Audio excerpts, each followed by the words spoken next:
How to use Fiebings Pro Resist.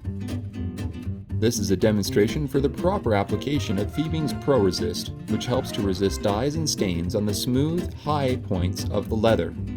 This will make the carved design stand out more with emphasis, giving it a more 3D look with greater depth and contrast.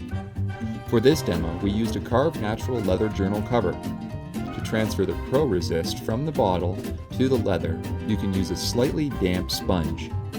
Apply one coat of the Pro Resist liberally to the leather in a circular and back and forth motion to ensure it is evenly spread over the entire surface and fills into the indented areas of the leather.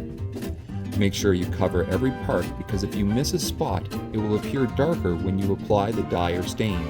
Once you can see an even coat over the surface, you can then set the leather in a clean, dry place to dry before applying a dye or stain. Drying time depends on your unique environment.